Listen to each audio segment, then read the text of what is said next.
aí, gente linda! Estamos de volta para mais uma leitura, agora o capítulo 3, A Membrana Mágica. Para quem não me conhece ainda, se você está chegando agora no canal, eu sou Olivia Antônio, que estou lendo o livro A Biologia da Crença, O Poder da Consciência sobre a Matéria e os Milagres, de Bruce Lipton. E eu já venho fazendo isso há algum tempo, há 1 ano e meio mais ou menos. Tenho os outros áudios, outros livros no canal do Telegram, que eu vou deixar o link aqui para quem quiser ouvir os outros, muitos outros livros maravilhosos, como O Poder do Subconsciente, do Joseph Murphy, O Poder da Autocura, do Wallace Lima, Mais Esperto que o Diabo, Napoleão Hill, entre outros. Ok? Então vamos para a nossa leitura. Se você gostar desse tipo de leitura, se você gostar do canal, eu peço que se inscreva, que curta os vídeos e que compartilhe também para ajudar o canal a crescer. Graças a Deus está crescendo bastante, eu estou muito feliz, principalmente com os comentários, tá bom? Vou adorar receber o seu comentário também. Então vamos lá. A Membrana Mágica, capítulo 3. Agora que conhecemos melhor o mecanismo das proteínas, desbancamos o conceito de que o núcleo das células é o cérebro e o centro de suas funções vitais, e reconhecemos o papel crucial do ambiente nesse processo.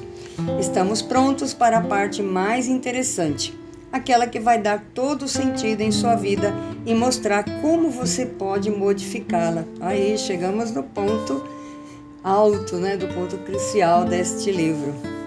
Este capítulo trata daquilo que considero o verdadeiro cérebro das células, a membrana. Quando você entender a estrutura e os processos físico-químicos da membrana das células, provavelmente também vai chamá-la de membrana mágica. Em inglês, é até mais fácil fazer a associação entre as palavras membrane, membrana, e brain, cérebro, pois a pronúncia é parecida, membrane. Interessante. Em minhas palestras uso muito o trocadilho magic membrane. Quando entender o conceito mágico da membrana, que abordo neste capítulo, juntamente com o do universo maravilhoso da física quântica no próximo, você vai me dar razão quanto ao fato de os jornais de 1953 terem dado manchetes totalmente erradas. O verdadeiro segredo da vida não está na famosa dupla espiral, mas sim na compreensão dos mecanismos simples e elegantes da membrana mágica, que fazem com que o seu corpo transforme os sinais do ambiente em comportamento. Quando comecei a estudar biologia celular em 1960, no ano em que eu nasci, a ideia de que a membrana podia ser o cérebro, entre aspas, da célula, seria uma piada se fosse defendida. Devo concordar que naquela época os estudos sobre a membrana ainda eram praticamente inexistentes. Os cientistas a consideravam apenas uma espécie de pele simples e semipermeável de 3 camadas que envolvia o citoplasma. Pense em algo parecido como o plástico bolha usado para fazer embalagens, porém apenas com buracos, sem bolhas. Outra razão para que ignorassem era o fato de ela ser muito fina, 7 milionésimos de milímetro de espessura. Não dá nem para imaginar a espessura dela. Só pode ser vista por um microscópio eletrônico, criado depois da Segunda Guerra Mundial. Portanto, antes de 1950, os cientistas nem tinham como confirmar sua existência. Pensavam que o citoplasma se mantinha unido devido à sua consistência gelatinosa. Com os novos microscópios, descobriram que todas as células vivas têm uma membrana e que ela é composta de 3 camadas. No entanto, parecia ser uma estrutura tão simples que não chamou a atenção. Na verdade, as 3 camadas escondem uma imensa complexidade. Os biólogos celulares descobriram as grandes habilidades da membrana celular, estudando os organismos mais primitivos do planeta, os procariontes. Nossa, me lembro dessa palavra. Não sei o que significa, mas eu me lembro. Os procariontes, que incluem as bactérias, consistem numa membrana celular envolvendo uma minúscula gota de citoplasma denso. Embora seja uma forma tão primitiva de vida, tem função específica. Bactérias não vagam pelo mundo como bolas de ping-pong, jogadas de um lado para o outro. Executam os mesmos processos biológicos que as células mais complexas. Ingerem, digerem, respiram, excretam e possuem até mesmo um sistema neurológico, entre aspas. Percebem onde estão os alimentos e vão em direção a eles. Além disso, são capazes de reconhecer toxinas e predadores e utilizam manobras de fuga para salvar sua vida. Ou seja, até os procariontes possuem inteligência. Mas de qual parte de sua estrutura vem essa inteligência, entre aspas? O citoplasma dos procariontes não possui as organelas encontradas nas células mais desenvolvidas, como os eucariontes, que têm núcleo mitocôndria. A única estrutura organizada que poderia ser considerada cérebro, entre aspas, nos procariontes é a membrana. Pão, manteiga, azeitonas e pimentão. Quando percebi que ter membrana é uma característica de vida inteligente, passei a estudar mais detalhadamente sua função e estrutura.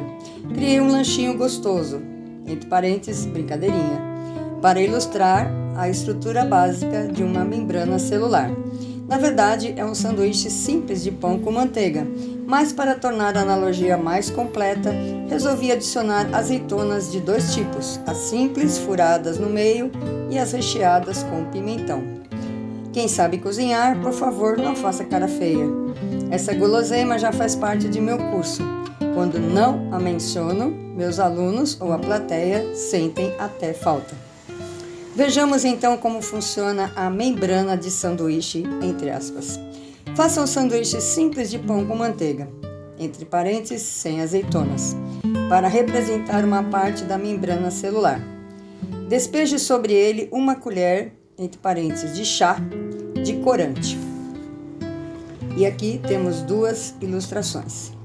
Como você pode ver na ilustração seguinte, o corante atravessa o pão, mas para ao chegar na camada de manteiga, pois a substância oleosa age como uma barreira. Vamos fazer outro sanduíche de pão com manteiga, desta vez enfiando as azeitonas furadas e as recheadas na camada de manteiga. Ao despejarmos corante sobre a fatia de pão e cortarmos o sanduíche ao meio, para ver o que aconteceu em seu interior, veremos que o resultado é diferente.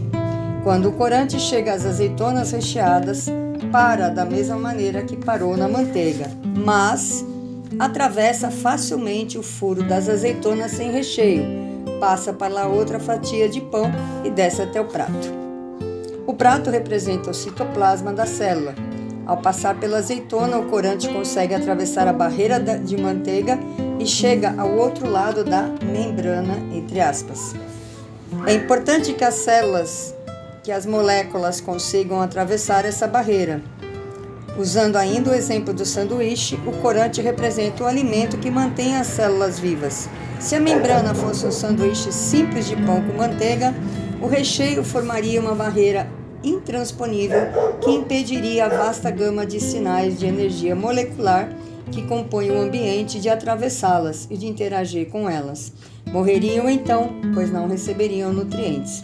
Ao adicionarmos as azeitonas furadas, permitindo que as informações e os alimentos penetrem na célula, reproduzimos o sistema da membrana, um mecanismo engenhoso e vital que permite a entrada de nutrientes selecionados em seu interior. A manteiga do sanduíche representa os fosfolipídios da membrana, um dos seus principais componentes. Abre parênteses, apresentarei mais adiante o componente azeitona, entre aspas, fecha parênteses. Costumo chamar os fosfolipídios de esquizofrênicos, entre aspas, porque são compostos tanto de moléculas polares quanto não polares. Você deve estar se perguntando qual é a relação entre as duas coisas, certo? Mas ela existe. Todas as moléculas de nosso universo podem ser classificadas em polares e não polares, dependendo do tipo de elemento químico que une seus átomos. A carga positiva ou negativa de cada uma delas estabelece essa polaridade e faz com que elas funcionem como ímãs, atraindo ou repelindo umas às outras. Moléculas de água e de tudo que se dissolve em água são polares. Já as de óleo e de todas as substâncias que se dissolvem em óleo são não polares. Não há cargas positivas ou negativas entre seus átomos. Lembra-se do velho princípio de que a água e óleo não se misturam? Pois o mesmo se aplica às moléculas polares de água e às não polares de óleo. Para visualizar a ausência de interação entre as duas, pense em um vidro de molho italiano de salada. O óleo e o vinagre se misturam quando os sacudimos, mas se separam assim que o colocamos sobre a mesa. Isso ocorre porque, assim como as pessoas, as moléculas preferem ambientes que lhes tragam estabilidade. Por isso, as moléculas polares do vinagre vão sempre em direção a ambientes polares, entre parênteses, de água, ao passo que as não polares do óleo procuram um ambiente não polar. Já as moléculas fosfolipídicas, que possuem regiões de lipídios polares e não polares, têm dificuldade em procurar ambientes estáveis. A parte de fosfato de sua constituição procura água, enquanto a parte lipídica, que não combina com ela, procura um ambiente estável onde possa se dissolver em óleo.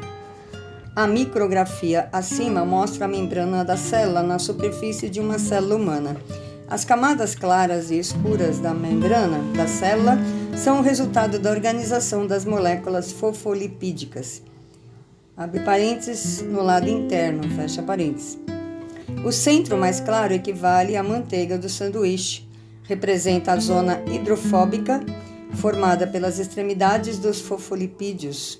As camadas escuras acima e abaixo da zona lipídica central, que equivalem às fatias de pão, representam as cabeças do fosfato, abre parênteses, que adora a água, fecha parênteses, na célula. Voltando ao sanduíche, os fosfolipídios têm formato parecido como o de um pirulito, só que com 2 palitos. Veja a ilustração.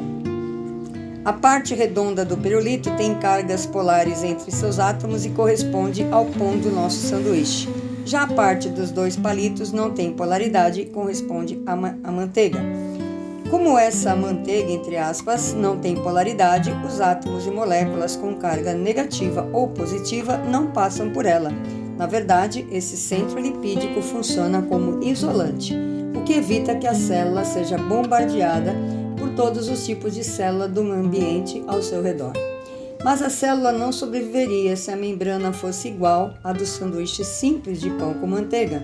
A maior parte de seus nutrientes é formada por células polarizadas e elas jamais conseguiriam atravessar uma barreira desse tipo. E a célula também não conseguiria expelir seus dejetos polarizados. Bem, essa é a leitura de hoje. Então amanhã ainda temos a última leitura da semana e estou ansiosa para saber como é que a gente pode transformar a nossa realidade, conhecendo como as células se transformam também, ok? Espero que vocês estejam gostando dessa leitura, faço com todo carinho e do meu coração para o seu coração. Eu desejo que o seu sonho se realize. Uma ótima noite, um ótimo dia para todo mundo.